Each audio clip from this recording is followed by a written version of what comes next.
Dans un petit village isolé d'Afrique de l'Ouest, entouré d'une forêt dense et d'un fleuve serpentant, les anciens racontaient souvent une histoire qui glaçait le sang. Ils parlaient d'une femme mystérieuse qui apparaissait à la tombée de la nuit, une femme d'une beauté envoûtante, mais dont les pieds n'étaient des pas humains. Ils ressemblaient à ceux d'un bouc. Personne ne savait si cette légende était vraie, mais les enfants étaient avertis de ne jamais s'attarder dehors après le coucher du soleil. Ce soir-là, pourtant, un jeune homme du nom de Kevin, nouvellement arrivé au village, se moquait bien de ces histoires.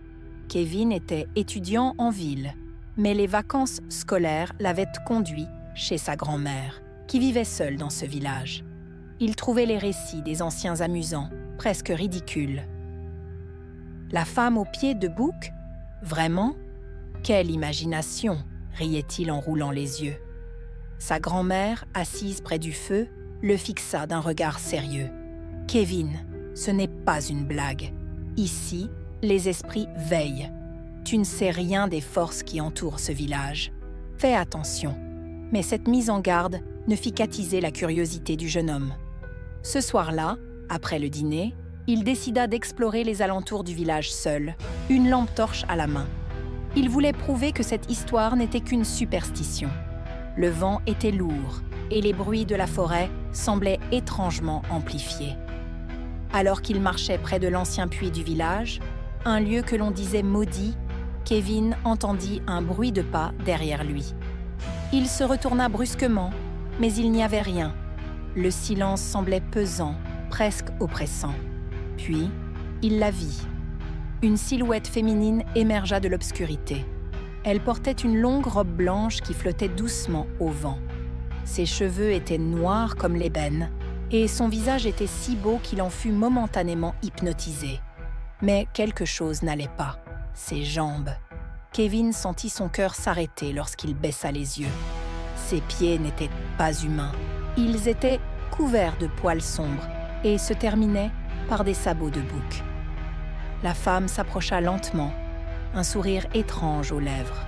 « Tu n'aurais pas dû venir ici, Kevin, » dit-elle d'une voix douce, presque chantante. Les histoires ont toujours un fond de vérité, tu sais. Le jeu de l'ombre Kevin sentit la peur l'envahir.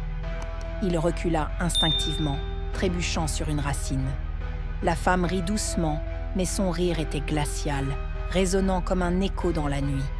Il tenta de se relever, mais ses jambes semblaient figées par la terreur. « Tu veux partir? Très bien. Mais d'abord, jouons à un jeu, » dit-elle. Avant qu'il ne puisse répondre, elle claqua des doigts et l'atmosphère changea brutalement. La forêt autour de lui devint méconnaissable. Les arbres semblaient vivants, se tordant et murmurant dans une langue inconnue. La lune, qui illuminait faiblement la nuit, disparut derrière des nuages noirs. « Cours, Kevin, » murmura-t-elle. « Si tu trouves le chemin de ta maison avant que je ne te rattrape, tu vivras. Sinon... » Elle laissa la phrase en suspens, mais son sourire suffisait à deviner la suite. Kevin, enfin libéré de sa paralysie, se mit à courir de toutes ses forces. Mais la forêt semblait jouer contre lui. Chaque chemin qu'il empruntait le ramenait à l'ancien puits. La femme le suivait tranquillement, ses pas résonnant comme des battements de tambour. Au bout d'un moment, épuisé et désespéré, Kevin s'arrêta. « Que voulez-vous de moi? Pourquoi moi ?» hurla-t-il. La femme apparut soudain devant lui, comme si elle avait simplement traversé l'air. « Parce que tu es un incrédule, » répondit-elle. « Les esprits comme moi prospèrent sur l'orgueil et le doute. Tu ne crois pas aux avertissements, tu te moques des anciens et tu profanes ce qui est sacré. » Kevin comprit alors qu'il avait commis une grave erreur. Mais il n'était pas encore prêt à abandonner. Se souvenant des paroles de sa grand-mère, il se mit à réciter une prière qu'elle lui avait apprise dans son enfance. Les mots lui semblaient étranges, presque oubliés, mais il les prononça avec ferveur. La femme recula légèrement, son sourire disparaissant. « Intéressant, » murmura-t-elle. « Tu penses que cela te sauvera? Peut-être, mais le prix à payer sera lourd. » Kevin se retrouva soudainement au centre d'un cercle de lumière, entouré par des ombres mouvantes. La femme, désormais métamorphosée en une créature mi-humaine, mi-démon, tendit une main vers lui. « Voici mon offre. Tu vivras, mais tu porteras ma marque pour toujours.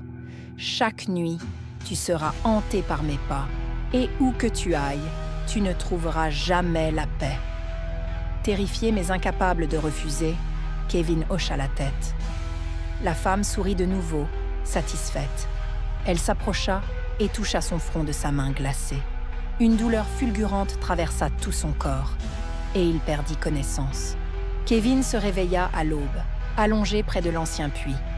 Tout semblait redevenu normal. La forêt était silencieuse, et les premiers rayons du soleil perçaient entre les arbres. Il se leva péniblement et rentra au village, où sa grand-mère l'attendait, le regard rempli de tristesse. « Tu l'as vu, n'est-ce pas ?» demanda-t-elle. Kevin hocha la tête, incapable de parler. Sa grand-mère soupira profondément. « Tu es en vie, mais à quel prix ? La femme aux pieds de bouc ne laisse jamais ses victimes indemnes. » Depuis ce jour, Kevin n'était plus le même.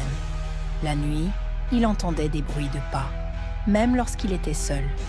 Et parfois, dans le miroir, il apercevait une ombre derrière lui, celle d'une femme aux yeux perçants et aux sabots de bouc.